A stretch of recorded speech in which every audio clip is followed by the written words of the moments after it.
Suit up, strap in, warm the tires, and leave on yellow. Time for the MitsuTimes podcast, presented by MitsuTimes.org, the home of the fastest Mitsubishi cars. With your host, Josh. Hey, what's going on, guys? Welcome to another episode of the MitsuTimes podcast. My guest today, all the way from down under, Mr. Jeb Prince. How are you today, sir? Good, thanks. How are you? Thank you for having me. Great. I'm glad to have you on. Very unique car, and you're doing some pretty special things with it. I mean, it's one thing to see a Lancer going out and just doing some road racing or some autocross, but you're actually doing some rally sprints, and I think that's really cool. Yeah, it's a bit different for the little Lancer, but she does alright. Okay, well, Jeb, what originally got you into motorsports? Give us a little bit of your background. Well, I've always grown up with, PlayStation games and all the racing stuff there, but I started with actually a come and try day down at one of our racetracks. So you get an instructor with you and they'll hop in the car, they'll drive it, then you swap seats. And if they're confident after your first run, you can go out by yourself. And yeah, basically once I started that, I was hooked and started looking at different forms of motorsport I can get into. Okay. What was it that, after that happened, what was it that drew you to the rally sprint instead of, autocross or drag racing or something like that? I think for where we are, the rally sprints are very entry level. Well, autocross is as well, but I think I'm more drawn to the tarmac side of rallying. And with rally sprints, you only need an entry level license. You don't need a roll cage on this license and stuff like that. So the accessibility is way easier. And it's very budget friendly, especially with the car that I've got. I'm very much on a budget, but yeah, it's good fun as well. The community is amazing, and having someone in the car with you as well to push you harder is also a bonus. Well, Jeb, speaking of the car you got, this Lancer CE, is it a car that you sought out and picked up, or was it a car that you already had? It was a car I already had. It was actually my first car. I've owned it for about 7-8 years now, and she's still going very strong. Yeah, certainly. From the videos I've seen, it's no slouch for sure. Yeah, I used to deliver pizzas in it, and now I'm racing around racetracks and stuff, so Doing a different kind of racing. yeah, that's it. Well, tell us a little bit about the setup on your Lancer. What do you got going on under the hood and for suspension, drivetrain, all that stuff? So it's a CE2, which is the second generation of the coupes. So it came out with a 1.8 litre instead of the 1.5. So there's a bit more displacement there. It's front wheel drive, and not really too much going on from factory. But what I've changed is I've put in, coilovers, which change the handling completely.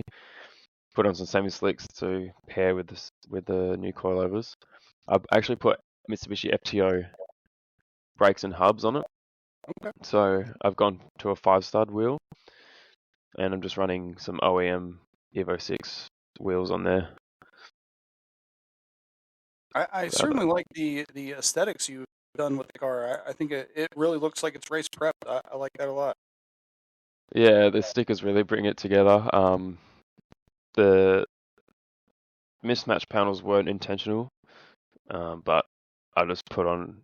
I actually had to get some repairs done, like behind the rear bumper and stuff like that.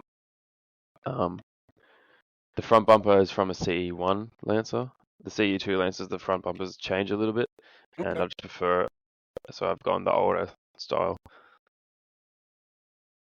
So, Jeb, with a car that has a very limited aftermarket support, what has been the most challenging modification or upgrade that you've done to your car so far? I'd have to say maybe trying to get a decent set of brake pads for it, or the handling side of it. There's no rear sway bar, so that's a hassle. I've got to try and find some FTO parts to go on there for the rear to kind of help that a bit. But yeah, the limited aftermarket availability is a mission. But I get by with what I got, so I'll just make it work. Okay. So Jeb, you're on the stock ECU, I would imagine. What are you doing as far as tuning? Yes, factory ECU. I've got someone that's tuned a 4-door version of the CE. So I went to him and he adjusted the rev limiter and the full throttle map and stuff like that. So she is a bit more responsive, especially on the downshifts with the free revving. They've adjusted that as well. Good. Overall, how would you say that the CE chassis handles, given the demands of the Rallysprint? Yeah, I think it handles it pretty well, especially through the chicanes and through the tight sections. I just think a better set of tires would actually make it come alive a bit more. But yeah, it's not too bad on those little nimble sections where it's tight. This being a coupe, it's kind of shorter, so I think it handles it pretty well. But it's just lacking in the power department, but that's a given. Now, lacking in the power department, is that something that holds you back in your class of Rallysprint, or is it kind of everyone's close to the same sort of power level? We're all kind of close. There's this 186 that I cannot beat, but he's gone all out on brakes, tires, and suspension. Like it's an expensive car and it's pretty immaculate. So if I can get P3, that's good enough for me. Gotcha. I like that mindset. And nothing wrong with the podium. Yeah, that's right. And yeah, I understand the car I've got and the budget I have, so I've got to try and be happy with the results I get because I've got to throw that car around like nothing, like no other. But it's good fun anyway. So for sure. Well, Jeb, for those of us that aren't very familiar with the Rallysprint, why don't you talk us through what a typical Rallysprint event is like from start to finish? Yeah. So during the on season, it's off season at the moment, but when the season starts, we'll get down there for about 5 p.m. ish. Start packing up, setting up our just where the cars will be. The officials will set up the course. They'll use some of the car park and the drag strip and stuff like that at our venue. Driver's briefing at about 6 o'clock usually. Spend about 15, 20 minutes there, and then we'll get started, and we'll have 4 timed runs. Go flat out, and then at the end of the night, we'll just pack up and head home. There's a few other rally sprints that last all day, so we just had one on the weekend for the mid-year rally sprint. That was an all-day event, so we had passenger rides in the morning, and then finished the day with competition runs. So that was good to get sponsors and family and friends in the car to show them what it's like to be a part of it. But yeah, and then there's another one down south that lasts all day. So that's 8 runs, 4 in one direction, 4 in the other, in the opposite direction. That's always a good day out as well. Good. That sounds like a lot of fun. Yeah, it is. It can be a bit hectic the day before, get the car ready, getting on a trailer, and then trying to fit the trailer on my front yard. Well, Jeb, how do you prepare both mentally and mechanically before an event like you're just talking about? Mechanically, I'll just do a check over. I'll check the fluids. I'll check my pads and tires, how much is left, and I'll give the brakes a bleed because the fluid gets kind of hot. That's about it for mechanically. She's pretty good, reliable. Doesn't have any major issues going. Mentally, I'm not sure. I just think I just kind of build the hype up as the days go by, and then once it's on the trailer and I'm ready to just like relax just before going to bed, that's kind of where most of the hype is. But it's pretty much go until it's on the trailer. So it's pretty intense. Going back to people who may not be familiar with Rally Sprint, Jeb, could you tell us the difference between a Rally Sprint and a full-on rally? Yeah, so rally sprints, they are more of the entry level side of rallying, where you can run a more entry level license. It doesn't have to be a full rally license. You can run a car without a cage, a harness device, all that. Whereas a full rally, you have to have a car that's compliant with the roll cage, full harness, your safety gear, like you need a harness to pair with your harness. It's just a lot more expensive. Entry fees are a lot more expensive for full rallies. It's definitely something I want to do in the future, but I'm sticking to rally sprints for now. But yeah, and then that's tarmac rally, and then there's gravel rally as well here, which is a whole new kettle of fish. It's also expensive, but you do get a lot out of it. You get a couple days of being out and about doing recce, rally, stuff like that. I think the major difference is the compliance of car that you need, because you can get away with more of a budget car for rally sprints. So makes sense. This episode of the MitsuTimes podcast is brought to you by the Mitsubishi Owners Club. Mitsubishi Owners Club is a Facebook community of over 7,000 members from all across the globe. The community shares builds, pictures, stories, and sales for every Mitsubishi model imaginable. Local and regional events are posted, as well as news about upcoming models or announcements. Join the club on Facebook at Mitsubishi Owners Club. And Jeb, I know you talked about the car mostly being mechanically factory. Do you need to make any changes, or do you plan to make any changes before the season starts to adapt the car specifically for Rally Sprint, like working on the cooling or upgrading the brakes or anything like that? I want to try and get a set of performance pads and see how much of a difference they make. I've gone to a different brand tire, and so far they've been very good. I'm pretty happy with them. I'm not going to do much else. If I can find a rear sway bar, that would be very good. But again, it's a mission to find parts for FTOs, so let's see what happens. But when say if it was stock, I would definitely go the bigger brakes straight away, and the rear drums going to discs make it way better, just for cooling and stuff like that. I do have some fog light adapters, so I can put some tubing from the fog lights up to my intake and stuff like that, which would help with airflow to the pod filter. But yeah, honestly, what I've done already is pretty good to get into racing and stuff. Okay. And Jeb, you talked earlier about the short wheelbase being great for the the tight chicane sections. How is it driving in the slippery or wet conditions? Do you prefer that over dry because of the short wheelbase? I haven't done much rallying in the wet because it's mainly during the sun, like the hotter days and seasons that we run them. We had to move the Rally Sprint a day ahead because it would have been way too wet and we would have cancelled.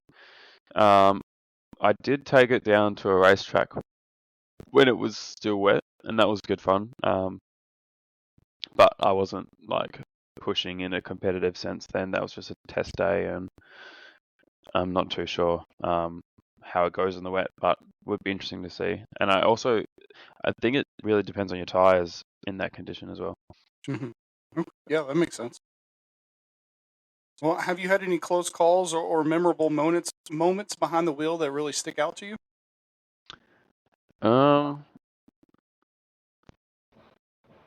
I've had one incident where just the rear got really light and just swung out into a barrier, and then I brought the front in, and I knocked out some cones with my front bumper, and then this is on my Instagram page, and I was dragging something along, and I thought it was a cone, so I reversed up, and my front bumper's just sitting on the road.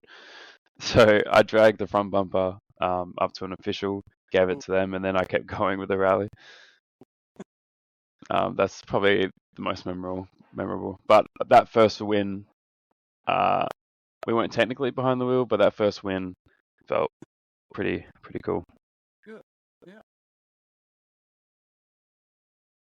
So I would imagine, Jeb, not having ever done it myself, that it's risky during a rally sprint to, push your car as far as you can while trying to keep it all in one piece, and there's a very fine line.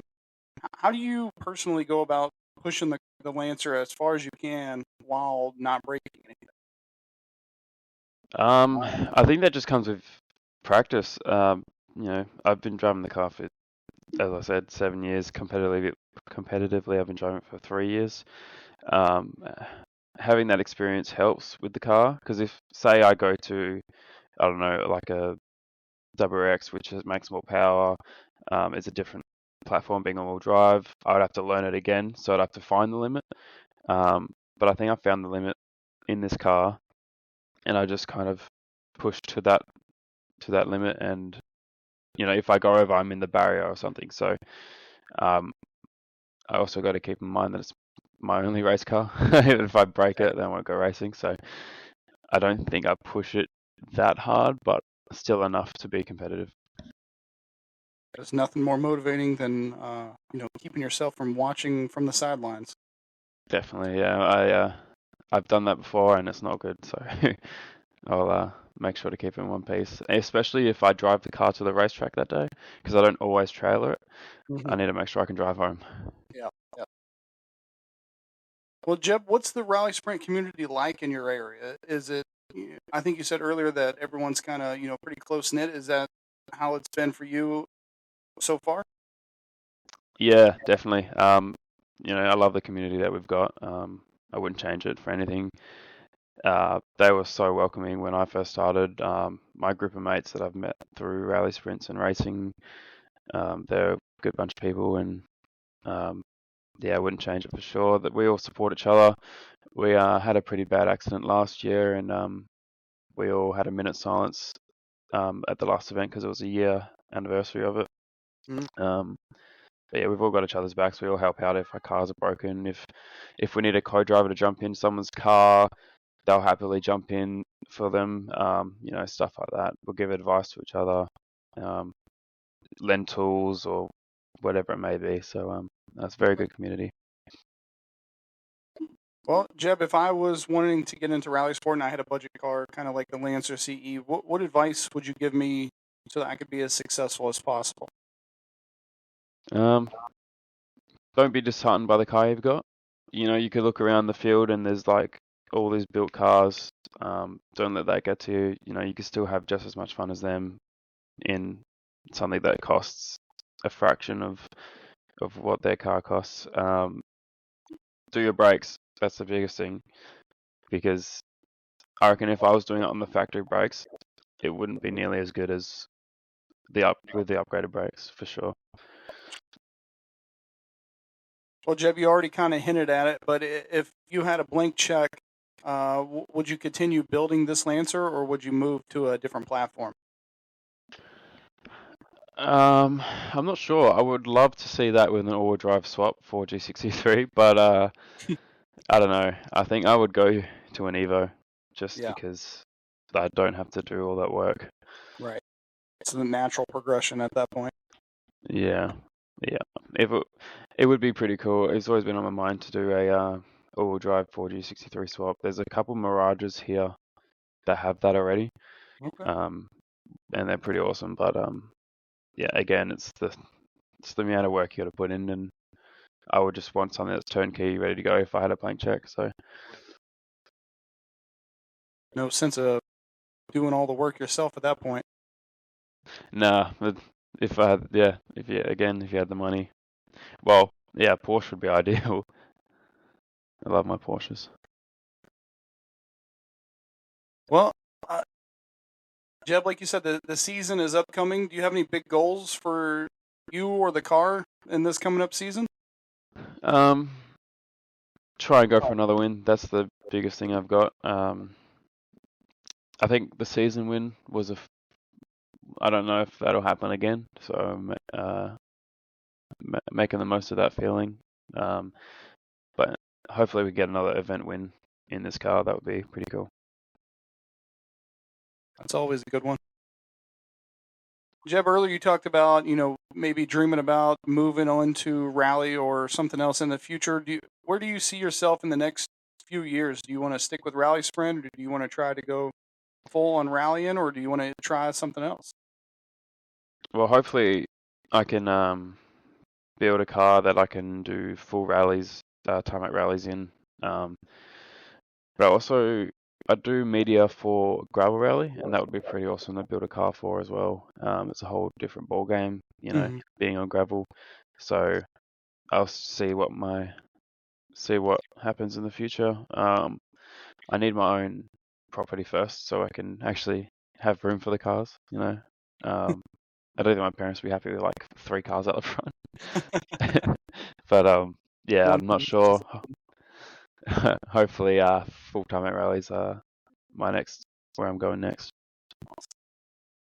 Well, Jeb, where can people find and follow you on social media so they can see some more of this Lancer CE too? Yep. So Instagram and Facebook, JP Racing. Instagram's jpracing.oz. Yeah, that's basically where the 2 main things I use. Okay.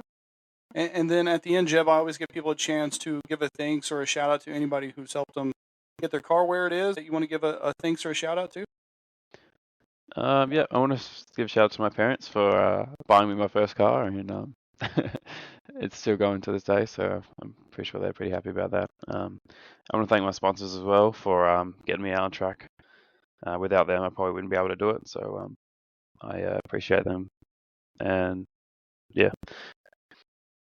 Well, Jeb, it's been great having you on, man. I greatly appreciate you taking the time to come on here and tell your story and tell the story of your Lancer. So thank you so much, and best of luck in this upcoming season. Thank you very much. I appreciate you having me on the show. It's my first podcast, so yeah, it's pretty cool. Awesome. Well, we'll have to do a part 2 after you get some more wins this season. Sounds good to me. All right. Well, I'll talk to you later. All right. Catch you later. Thank you. Thank you for listening to the MitsuTimes podcast. Check out our Instagram and Facebook for daily updates. Get added to our list by going to MitsuTimes.org and clicking Submit a Slip. Thank you to all of our sponsors.